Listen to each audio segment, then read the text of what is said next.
Hello, this is Judith Hope, and this is episode 5 of the From Los Angeles to Seattle podcast. Today, we're going to be talking about my time in Denver, which I am currently here recording from Denver. I've been here for a couple days, and I'm leaving tomorrow to continue on my journey to Seattle. Next up will be Wyoming. But in this episode, we're going to talk about my time here in Denver and some things that kind of came through while I was here.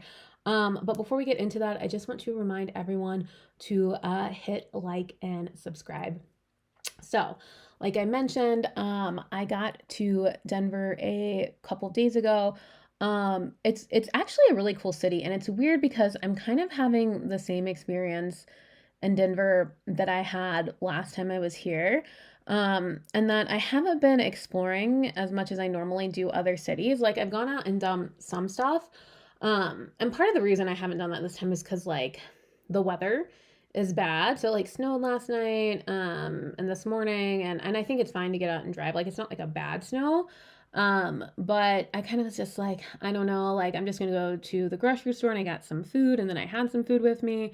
And so I've kind of just been hanging out at my Airbnb and like working and stuff like that. But I did a little exploring yesterday. And it's weird because last time I came to Denver, it was kind of the same thing where that was when I was here with a friend and we were going to see a concert at Red Rocks. And we were both, I was working full time, she was working full time.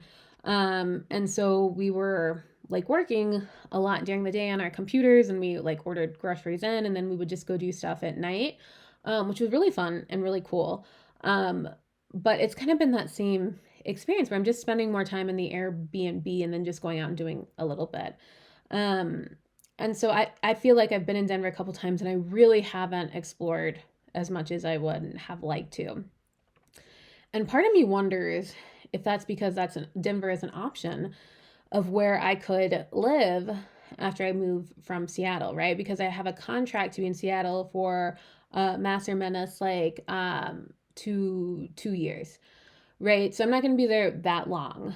And I was wondering, I was like, maybe Denver could be a city that I live in because it has a lot of cool like stuff. Like you see these like just fun restaurants with and like coffee shops and bars with like fun themes, which I love to just go out and experience that and do. It seems like they have a lot of like an art scene, like art installations, and then obviously they have Red Rocks and you can go to concerts there, shows there. But then they also do like events because I remember me and my friend were like looking at the website. They do like different events you can go to like at Red Rocks on the night where they don't have an artist performing. Um, and so I'm like, I don't know. I feel like Denver could be a cool place to live.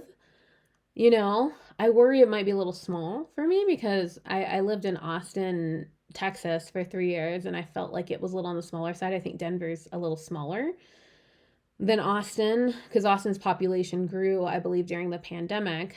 And so I think it's a little bigger now, even though it like doesn't have a professional sports team and Denver does. So it was interesting. It was interesting. And I think too, the thought of that I don't have a sole contract and I'm not just going to get the hit of where to go and I get to kind of decide. It was kind of like, okay, it's a little bit more on me now, a little bit more on my own responsibility, which was a weird thought. It was a really weird thought for me because normally I'm just intuitively like, I'm going here because I know that's where my soul is planned for me to be. But it definitely kind of opened me up a little bit. And I'm saying, okay, I think Denver might be a contender for me. And part of me wondered, like, maybe the reason I keep coming here and not exploring is because I could live here and it's an option for me to live here and really explore when I live here too. So I think it was kind of like a thought in the back of my mind. And I went to the MEOW WOLF exhibit yesterday in Denver. And if you listen to episode 3 of this podcast, you'll know that I went to the one in Santa Fe and it was like amazing and so cool. And I had this amazing time. And so I decided to go to the one in Denver as well. And I had seen a TikTok video basically from this girl who went to both. And she said the one in Santa Fe was better than the one in Denver. So I kind of went in with that kind of note, like, hey, like just kind of mentally preparing myself. This one may not be as good as the one in Santa Fe. And I really, I was there and I was kind of like, yeah, like it's really not. I didn't feel like the artist had gone to as great detail at the one in Denver as they did in Santa Fe. And don't get me wrong, like there are some really cool things at the MEOW WOLF in Denver. Like there's this whole like frequency castle where you can go and it's like an organ, and they have like, you can like pull different things on the organ, and they emit these different like frequencies, like levers on the organ. I'm talking about the organ, a musical instrument, right? And so like you're basically in this like frequency like castle or temple, and they have like little like Buddha like statues with like different animal heads on it. It gives a little bit like, I think like Baphomet. That's like he's like the Satan version you like see on the tarot card, that like the goat head. Like it's kind of like very esoteric like that. And so there were some really cool things. And the thing about Meow Wolf is that they're all like, it's this art installation kind of showing you this like alternate future, like very esoteric. Definitely feels like it's influenced by like other star civilizations, right? And it's supposed to be, and it feels like to me like, even if the artists aren't conscious of it, it feels like they're pulling their past life memories when they're creating the different, exhibits. And I mean, it's an art installation that you walk through. And so they're really cool. And I mean, if you're in Denver, you have the chance to go. This one, it's still cool. Like you should still go. And I mean, they had like this little like space motorcycle thing you could go and like sit on and kind of ride on. And they had like, it kind of looked like, it gave me like kind of like Star Wars vibes, but then also like there's always like Asian flair. Like it's like you're in kind of like this Star Wars futuristic version of Japan, where they have like the Asian symbols, or I'm just saying Japan, but I don't know if the symbol, I don't know if they're actual like Chinese or Japanese or Korean. I don't know, or if they're just this symbols that kind of like, or look like it, imagined versions of it, right? But it's really cool still, but it wasn't as cool as the one in Santa Fe. And I think anytime you go to see something a second time, sometimes the energy is just like, oh, I already experienced it, it was so cool, so you've kind of seen it before. So it's probably some of that too, right? But anyway, so I went to that, and I was a little like, it's not as good, but I kind of just let myself like have the experience that I was going to have. And I think that part of my assignment, my starseed assignment here on earth, is to kind of go to different things and have different experiences, whether that's things like an art installation, right? Or going to an event, a music festival, right? Or going to even something like a bowling alley or something like that. But definitely coffee shops and restaurants, checking those out, just going to towns and places and seeing how things are. And, through my thoughts, that's reported up to, my star family and their spaceships, right? So they're collecting this data. And we see something like this in Lilo and Stitch. If you've ever seen that movie, right? The aliens are coming down on assignment to collect data about Earth and about the humans. Like, I'm literally doing that as a human just through having human experiences. My human loves this too, because I'm an adventurer, I'm an explorer. I love to go out and try new things, see new things, which is why sometimes I don't like being, at home or at the Airbnb or the hotel when I'm traveling, because I do like to go out and try new things. But that is literally one of my assignments for my star family. So I was like, just accept it. Like, maybe it's going up, to my star family, that like, they have multiple exhibits for this Meow Wolf. The one in Denver, like, you go into the room and it's just like, some of the art is like, it's just painted. Instead of like, maybe the one in Santa Fe, they had like all these other mediums of, different papers or fuzzy things or fabrics or, recycled stuff that was used, instead of just paint, right? So that's why it's not as of an impactful experience, or I didn't enjoy it as much, right? Just let that be uploaded, to the spaceship, right? That's what I told myself, is let myself have the experience, a genuine experience, and let that be recorded and, in data by my star family aliens, right? And it's interesting because this idea of being on assignment also came through in Denver when I got here. Like, it was kind of later, like, I don't know, I just like, on the way to Denver, I just struggled to, I don't know, make good time. Like, I wanted to stop and get coffee and just, I don't know. And so I got here kind of later, and it's like, it's cold. Like, there was still some snow on the ground. It's colder than where I was, and it's dark, and I'm just like, like, I'm in a new place. Like, I should go try a new restaurant. Like, it wasn't that late. It was like 6. But as I was unpacking and taking all my stuff into my Airbnb, I kind of got the message. It was like, no assignment tonight, right? Like, I don't have to go out and try a restaurant to see what it's like to upload this information about the restaurant, whether it's like the type of crowd, it typically gathers, the things people are talking about, what the restaurant looks like, what the vibe is like. Has it been updated recently? right? What is the food like? How expansive is the menu? How expensive is stuff, right? And then it's like, even the stuff I eat, like, does it taste good? Do I feel like it's worth the price? Like, what are the portion sizes? Like, all this information is going up to the spaceship, right? But when I got to Denver, it was like, basically got a message like, there's no assignment tonight. Like, you don't have to go out in the cold and find a place to eat, and sometimes, like, when you're traveling on your own, like, it's fun to go out to, like, the bar and see who's there. And, sometimes you'll talk to the bartender or person there. Sometimes not. Sometimes you just sit there and eat. But I just, like, was not in the mood for that at all. I was just like, it's cold. I'm tired. And I ended up just ordering Domino's. And I was like, like, I'm not on an assignment. So let me just order, Domino's. But then at the end of the day, too, I was like, I'm still having experience ordering Domino's, the way they package the food, the way the food tastes, the way the food makes me feel, how expansive their menu is, the pricing, like, what level of income people do I think are going to eat this? Like, I was thinking about, like, oh, for a family, like, it's a pretty good price, like, all those thoughts I'm having, they're still getting uploaded up to the spaceship, right? Even though I wasn't on assignment technically to go there. So it's interesting. And I think a lot of Starseeds have this type of mission. And there's going to be Starseeds who don't even know they're a Starseed, or that they have galactic past lives, and they've just been doing this kind of stuff their whole life. It's literally them just going to places and having thoughts, and those thoughts getting uploaded, right? So it's cool. And I think there's a lot of different, missions like that you can learn about.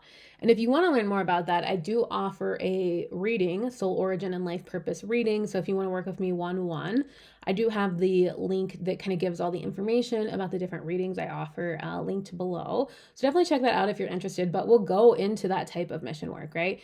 You may have been doing stuff like that your whole life and have no idea. So, and we'll also go into your soul origin. You're going to find out, okay, what star system was I on before I came here, right? And normally it's more than one, right? It's very rare someone's only been in one star system. Like, I've been in almost all of them for at least one lifetime.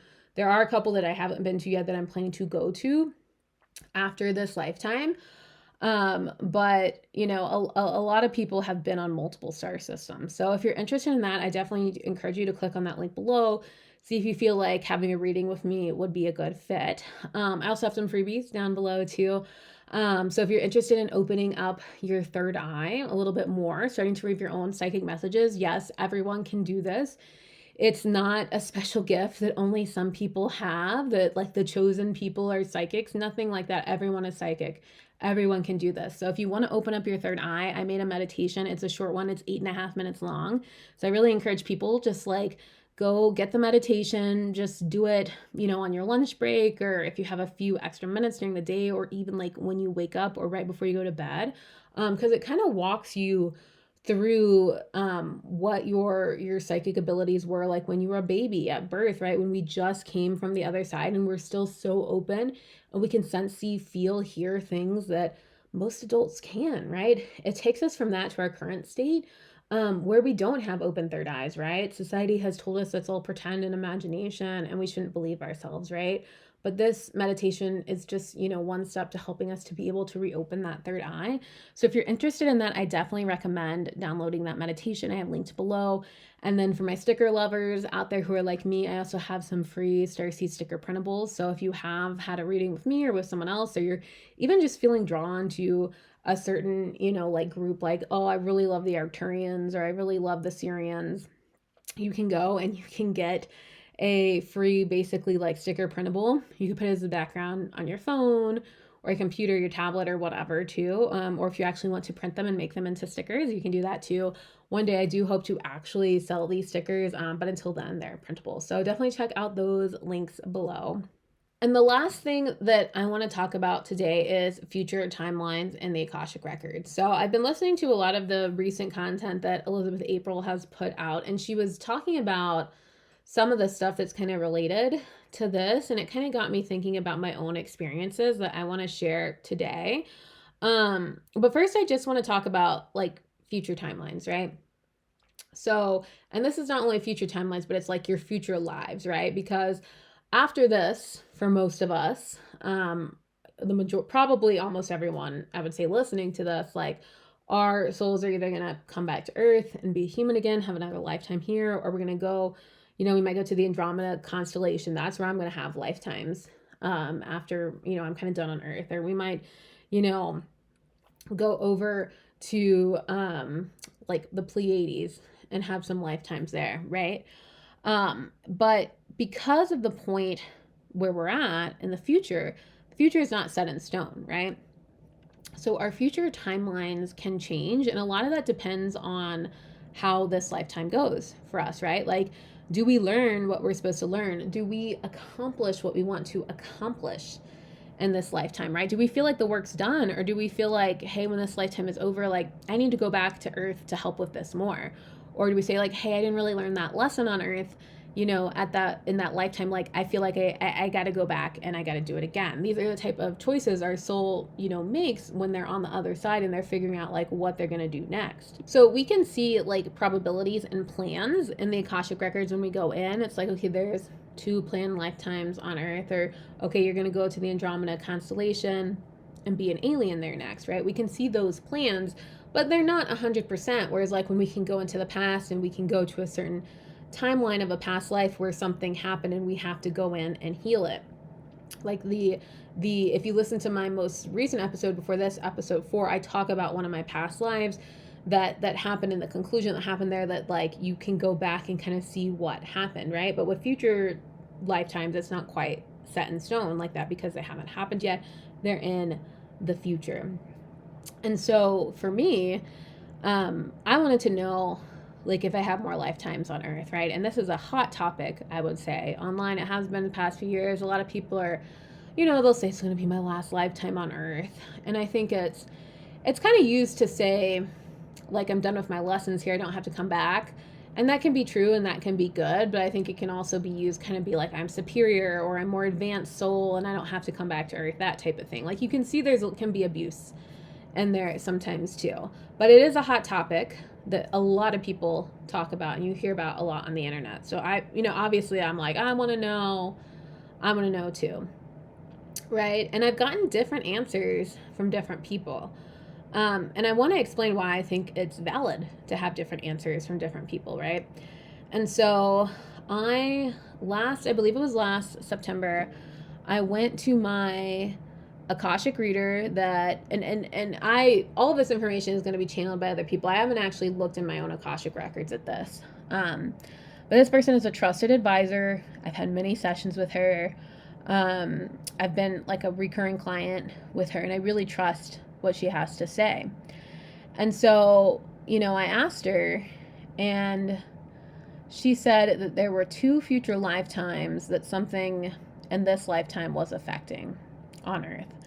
And I was going through this big healing lesson learning thing at that time, and, like, this guide came in and was helping me with all this stuff, unlocking all this stuff, and that could be a whole other story. But having 2 future lifetimes on this Earth that were kind of struggling with some of the same stuff I was struggling with that I was going to heal in this lifetime really made sense and resonated at the time that I got that reading. So that was in September. And then in November, I don't know if it's truly like an NDE, but I had an experience where I do believe that I switched timelines. And so I was traveling from Texas to Philadelphia, and I was driving this over like 3 days, where I was doing like 6 to 8 hour days of driving each day. And I believe it was the second day, I was leaving a Buc-ee's in Tennessee, and this freak thing started to happen, that there was a spider in my car that I hadn't seen before. And I was freaking out, and it was like, I noticed it like as I was leaving Buc-ee's. So I was like trying to drive and then like move the spider away or like smash it like at the same time. And I actually got on the highway to like continue on to my journey. And I was still trying to like smash the spider because I was freaking out the spider was going to like bite me while I was driving. And I remember I took this napkin, I tried to smash it, and it came onto my hand, and it was like about to get on my hand, and I'm freaking out. And I feel like I kind of went out of my body or something. And then I threw the napkin, and when I looked up, I was like driving into the side of a truck, and I swerved my car, and I went back onto like into my lane. And that night I had this astral travel dream where like I went to this other past life version of myself that had passed away, but then I felt I felt like there's this feeling your soul gets whenever you grieve the passing of an incarnation for maybe too soon, or maybe in the way it passed, or something happened that there's this deep grief. And I felt that in my dream. And and it was hard for me to accept that there was a timeline of me where I didn't make it, because I was in a Mini Cooper, the Countryman, which is a little bigger, but that was a huge truck, and that I was like driving into and had to swerve out of the way. And I realized, that I do think in that timeline, my soul exited that timeline, and now I'm in this timeline, right? And I haven't really seen any inconsistencies. Like, I'm not remembering things differently than they happened or anything, so it may have been a very similar timeline to go into. But it was a weird experience. It's a weird experience, and it was, I think, emotionally difficult for me to process. I don't even think I could have talked about this until recently, and I think there's a part of me that's still difficult to talk about this. But I find it interesting because about like 6 weeks ago maybe, I had a Akashic reading with Debbie Solaris, which some of you may have heard about her, but because she's like on Gaia TV and all this kind of stuff. Now, I took her course from her too, so I'm one of her students, and that's where I learned about my galactic stuff that I offer in the readings.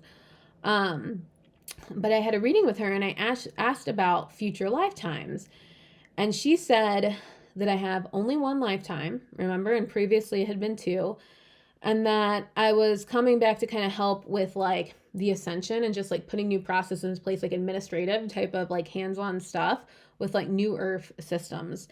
And that's like very different type of life when the other Akashic reader had told me two, and it felt like they were lifetimes that were more like struggling and trying to learn. Like, this felt like a very advanced lifetime where I'm really more embodying more of that true my part of my soul that's like old and knowledgeable and like healed, like fifth dimensional portion of my soul. Like, I'm embodying more of that part of my soul in this lifetime. And when she told me that, it really resonated.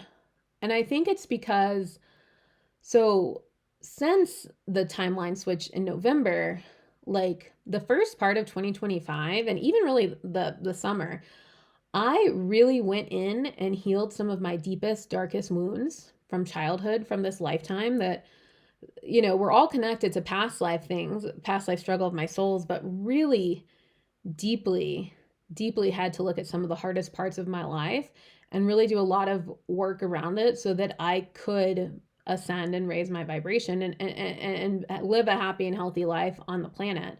Right. And I find myself much more able to stay in a fifth dimensional frequency than I did just in January of 2025. Like, I was much more fear-based, upset, hurt, anger, and a lot of that stuff has just, this year, I have really worked through a lot of it, and I'm able to live my life very differently now. And I feel like I am a different version of myself. And so that's why me coming back and having this other lifetime that's a little bit more of an advanced lifetime makes more sense now than after the healing I've done. But I think about that other version of me before the timeline switch and where she was at.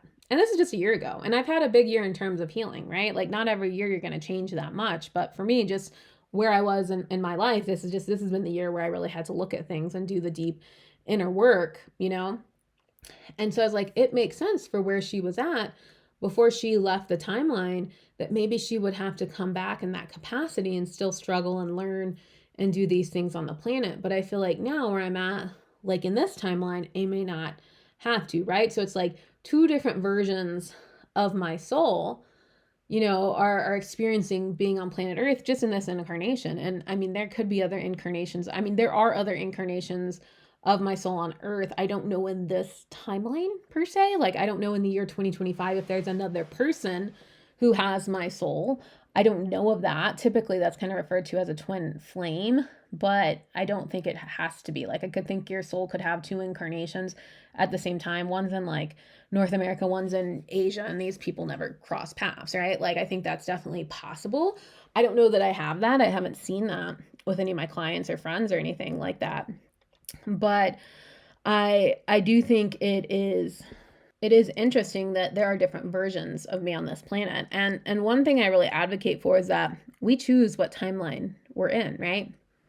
We can be in a lower frequency timeline, right? Where we're living in fear or anger, and these things we're seeing on the news are consuming us, and they can become our reality. And then we may be in a timeline where those things happen on Earth, because I have seen in the Akashic records, like, there are versions of Earth that are not going to make it, right? But we can choose, all right? And the reason I can talk about this without getting scared is because we can choose to be on a higher timeline where Earth doesn't explode in some kind of catastrophic event, right? We can be on Earth where the planet ascends, and we're all changing. All people on this planet are changing and stepping into the highest version of ourselves, and where instead of a war there's a peace treaty made, right? We can step into that time where, we're able to become a member of the Galactic Federation again, right? Instead of like some rogue, nefarious alien group invading, right? Because both of these realities exist. We decide which timeline we're going to be on. And the way we do that is through our inner work, right? When we go in and we look at the darkest and ugliest parts of ourselves, we looked at the wounded parts of ourselves, and we accept those parts of ourselves. We learn to know that those are us and that it's okay, and we can, look at them and feel through them. And we don't have to run away from them, right? And we can look at our wounds, and we can examine them, and we can process, and we can learn the lessons we need to learn. Then we do raise our vibration. We step into a higher version of ourselves, because many of us, and even people who have done horrific things, there's still a part of their soul that's good, right? That true soul essence that maybe as a human has got caught up in bad things, right? Maybe made mistakes or done things that they hadn't, and they really have a lot of shame and despise for themselves, right? At the end of the day, it's just one experience, and our souls are beautiful. I would even argue that at one point, like some of these more nefarious soul groups, like the reptilians and the greys and the vampiric consciousness and things like that, their souls were good too, right? And they still can be, right? Like, they're just at a different part in their evolution. And so when we look at these parts of ourselves and we're able to accept them and learn from them, is when we're able to ascend and when we're able to step into the highest timeline. And so for me, I actively choose to be in the highest timeline every day. And I think that all of you can do the same too. I'm not special. I can do this and you guys can't. Like, no, all of you guys can do this. So, example, I remember, I think it was last summer, Trump dropped bombs on Iran.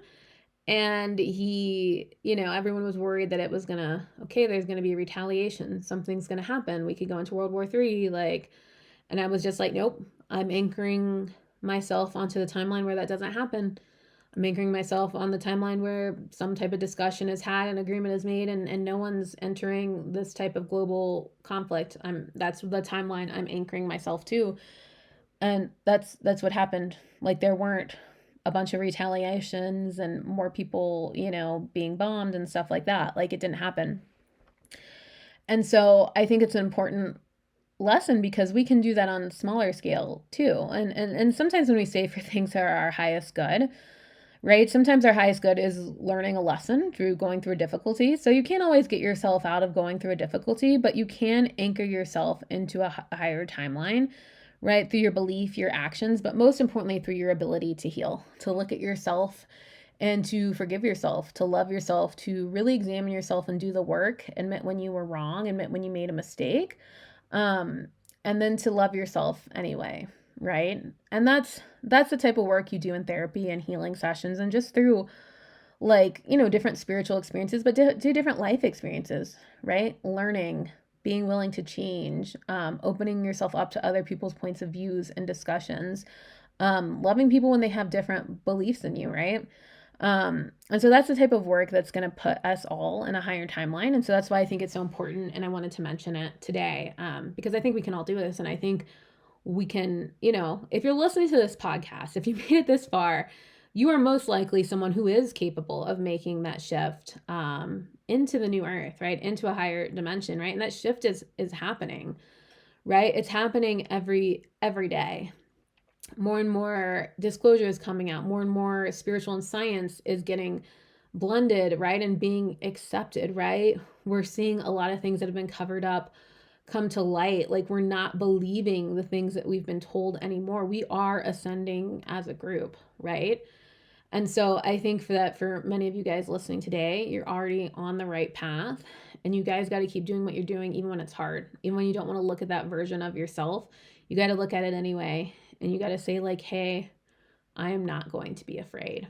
And you have to do it. And I believe that many of you listening here can. So, all right, that's all I've got for Denver. Yeah, I will be the next time I talk to you guys, I might actually be in Seattle and concluding this podcast. So, yeah. Until then, thank you so much for listening. Would love to work with any of you guys one-one. So like I said before, I have my one-one sessions linked below.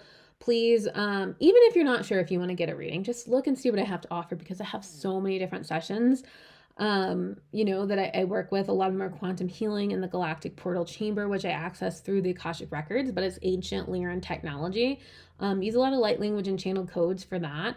I can help with financial abundance. I can help with third eye activation, or even just going and clearing past lives. So definitely peruse my sessions, and would love to have you as a client, meet you in person, one-one. All right. Thank you so much for listening, everyone. And I hope that you all have a wonderful day. All right. Bye.